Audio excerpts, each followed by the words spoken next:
মেদিনীপুর হাসপাতালে প্রসূতি মৃত্যুর ঘটনায় তোলপাড় গোটা রাজ্য। তদন্তে নেমেছে সিআইডি, আর সেই তদন্তে উঠে এসেছে বড় সড় তথ্য। মেদিনীপুর হাসপাতালে ডিউটি ফেলে প্রাইভেট হাসপাতালে চিকিৎসা করছেন গাইনি বিভাগের সিনিয়র ডাক্তাররা। রেজিস্টারে মিলেছে তার প্রমাণও, আর সেই রেজিস্টার বাজেয়াপ্ত করেছে সিআইডি, যা নিয়ে তদন্ত আরও জোরালো হচ্ছে। কিন্তু কি করে একজন সিনিয়র ডাক্তার সরকারি হাসপাতাল ছেড়ে বেসরকারি হাসপাতালে গিয়ে চিকিৎসা করতে পারেন, তা নিয়ে প্রশ্ন উঠে গিয়েছে। এই কাজ কি সত্যি করা যায়? মেদিনীপুর মেডিকেল কলেজ হাসপাতালে সিনিয়র ডাক্তারদের অনুপস্থিতি নিয়ে বারবার প্রশ্ন ওঠে। রোগী কল্যাণ সমিতির বৈঠকে ডাক্তারদের অনুরোধ করা হয়, নির্দেশ, হুঁশিয়ারি সবটাই দেওয়া হয়েছে, তারপরেও কোনো রকম পরিবর্তন হয়নি। নিত্যদিনের অভিযোগের মতন ঘটনার দিনেই মেদিনীপুরের হাসপাতালে ডিউটি ফেলে প্রাইভেট হাসপাতালে চিকিৎসা করেছেন গাইনি বিভাগের অ্যাসিস্ট্যান্ট প্রফেসর ডক্টর দিলীপ পাল। তদন্তে নেবে সিআইডি সেটি জানতে পেরেছিল। তারপরেই বৃহস্পতিবার দুপুরের পর ডেবরা থানার অন্তর্গত বালিচক এলাকায় এই বেসরকারি হাসপাতালে হাজির হয়। রেজিস্টারে ওই ডাক্তারের উপস্থিতি সেদিনকে দেখান। বাজেয়াপ্ত করা হয় রেজিস্টার খাতা। অন্যদিকে সাসপেন্ড করা হয়েছে ওই ডাক্তারকে। ওই বেসরকারি হাসপাতালের মালিক বিদ্যুৎ পাল সিআইডি তদন্তের পর সংবাদ মাধ্যমের সামনে স্বীকার করেন যে ঘটনার দিনেই ডাক্তারবাবু তার হাসপাতালে দুটি অপারেশন করেছেন, যা রেজিস্টারে উল্লেখ ছিল, তাই সিআইডি রেজিস্টার নিয়ে গেছেন। বিদ্যুৎ পাল হাসপাতালের মালিক কি বলছেন শুনবো। সিআইডি ডিপার্টমেন্ট কিছু রেজিস্টারের জন্য আসবে না আমি শুনেছি, এখনো কেউ আসেনি। কিসের রেজিস্টার? কি প্রবলেম হয়েছিল নাকি?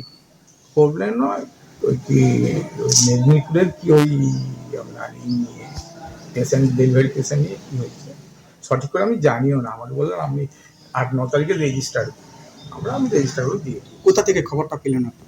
না ওনার এসছিল, বিএমওই এসছিল আর ওসি সাহেব এসছিল। এমন কিছু কি ঘটনা ঘটেছিল আপনার এখানে? আমাদের এখানে কিছু ঘটনা ঘটেনি, আমাদের এখানে কিছু, এটা মেদিনীপুর মেডিকেল কলেজ, আমাদের কোনো ঘটনা। হঠাৎ করে আপনারই নার্সিংহোমে কেন আসেন? রেজিস্টার চেকিং এর জন্য। এখানে কোনো পেশেন্ট ভর্তি হয়েছিল? না, ওই দিন ডক্টর পাল এখানে কোনো কেস করেছেন কিনা, আমি বলছি হ্যাঁ 2টো কেস করেছেন, ওনাকে অলরেডি আমরা কাগজ দিয়েছি।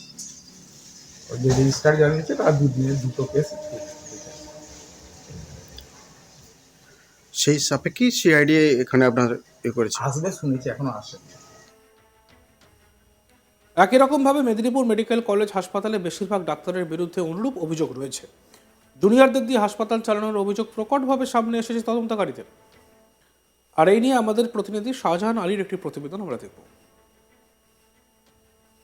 মেদিনীপুর মেডিকেল কলেজ হাসপাতালের চিকিৎসা বিভ্রাটে রোগী মৃত্যুর পর তদন্তে নেমে সিআইডি জানতে পেরেছে যে সিনিয়র চিকিৎসকের সেদিন সেই হাসপাতালে থেকে চিকিৎসা করার কথা তথা অপারেশন করার কথা, তিনি ছিলেন সেদিন সেই সময় নার্সিংহোমে। অন্য একটি নার্সিংহোমে অপারেশন করেছেন, প্রাইভেট প্র্যাকটিস করেছেন বলা ভালো। তদন্তে নেমে সিআইডি সেই নার্সিংহোমে পৌঁছে সেদিনের সেই রেজিস্ট্রার যেখানে তিনি উপস্থিত ছিলেন তা বাজেয়াপ্ত করেছে। চিত্রটা পশ্চিম মেদিনীপুরের মেদিনীপুর মেডিকেল কলেজ হাসপাতালের। এই হাসপাতালে গত প্রায় 9 দিন আগে বুধবার রাতে মেদিনীপুর হাসপাতালের মাতৃমা বিভাগে 5 প্রসূতির সিজার করা হয়েছিল এবং সেখানে তাদের 5 জনের সন্তান হয়েছিল, যারা জুনিয়র ডাক্তাররাই সেই অপারেশন করেছিল বলে জানা গিয়েছে। তাদের চিকিৎসা বিভ্রাট বা চিকিৎসার ভুল এবং ওষুধ ভুল প্রয়োগের কারণে একজনের মৃত্যু হয়েছে, পরে আরও এক সদ্যজাত সন্তানেরও মৃত্যু হয়েছে। 3 জন ক্রিটিক্যাল অবস্থায় এসএসকেএমে এই মুহূর্তে চিকিৎসাধীন। সেই ঘটনায় রাজ্য জুড়ে তোলপাড় পরিস্থিতি, সিনিয়র চিকিৎসকদের অনুপস্থিতি এবং চিকিৎসায় গাফিলতির অভিযোগে উত্তাল পরিস্থিতি এখনো মেদিনীপুর মেডিকেল কলেজ হাসপাতালে।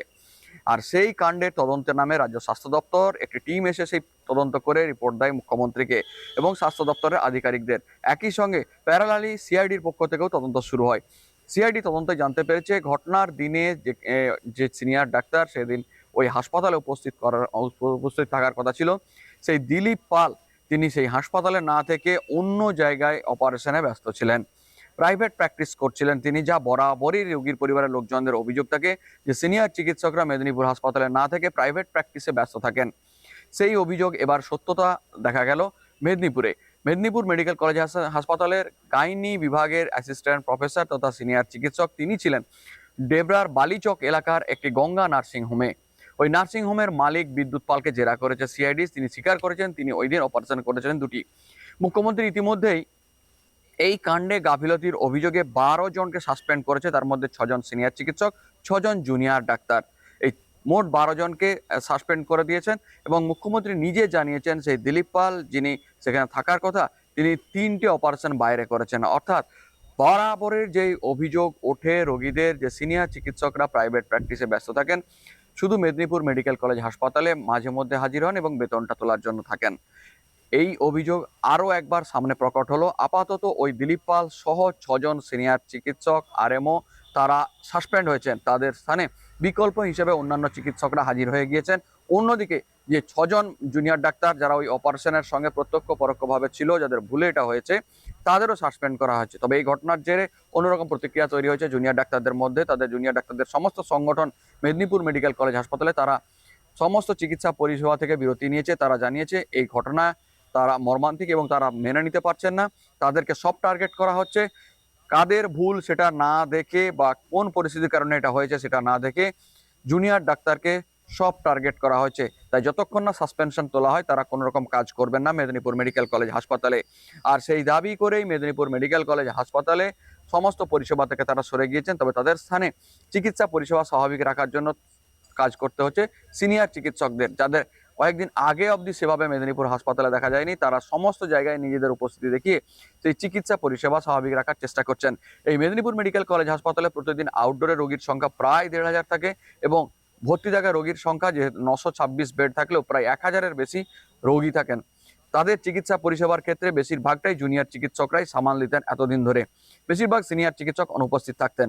এবার সেই জুনিয়র চিকিৎসকরা তাদের উপরে যে খাড়া নেমে এসেছে তার কারণে প্রতিবাদে কর্মবিরতি নেওয়ায় সমস্ত সিনিয়র চিকিৎসক এবার নামলেন মাঠে। এখন দেখা যাক পরবর্তী পদক্ষেপ কি নেয় রাজ্য স্বাস্থ্য দপ্তর ও রাজ্য প্রশাসন। মেদিনীপুর হাসপাতালে প্রসূতি মৃত্যুর ঘটনায় তোলপাড় গোটা রাজ্য, তদন্তে নেমেছে সিআইডি। আর সেই তদন্তে উঠে এসেছে বড় সড় তথ্য। মেদিনীপুর হাসপাতালের ডিউটি ফেলে প্রাইভেট হাসপাতালে চিকিৎসা করেছেন গাইনি বিভাগের সিনিয়র ডাক্তার। রেজিস্টারে তার প্রমাণও মিলেছে, আর সেই রেজিস্টার বাজেয়াপ্ত করেছে সিআইডি। যা নিয়ে তদন্ত আরও জোরালো হচ্ছে। কিন্তু কি করে একজন সিনিয়র ডাক্তার সরকারি হাসপাতাল ছেড়ে বেসরকারি হাসপাতালে গিয়ে চিকিৎসা করতে পারেন তা নিয়ে প্রশ্ন উঠে গিয়েছে। এই কাজ কি সত্যি করা যায়? মেদিনীপুর মেডিকেল কলেজ হাসপাতালে সিনিয়র ডাক্তারদের অনুপস্থিতি নিয়ে বারবার প্রশ্ন ওঠে। রোগী কল্যাণ সমিতির বৈঠকে ডাক্তারদের অনুরোধ, নির্দেশ, হুঁশিয়ারি সবটাই দেওয়া হয়েছে, তারপরেও কোনো রকম কোনো পরিবর্তন হয়নি। নিত্যদিনের অভিযোগ মতো ঘটনার দিনে মেদিনীপুরের হাসপাতাল, যে মেদিনীপুর মেডিকেল কলেজ, সেখানে ডিউটি ফেলে প্রাইভেট হাসপাতালে চিকিৎসা করেছেন গাইনি বিভাগের অ্যাসিস্ট্যান্ট প্রফেসর ডক্টর দিলীপ পাল। তদন্তে নেবে সিআইডি সেটাই জানতে পেরেছিল। তারপরেই বৃহস্পতিবার দুপুরের পর ডেবরা থানার অন্তর্গত বালিচক এলাকায় ওই বেসরকারি হাসপাতালে হাজির হয় সিআইডি।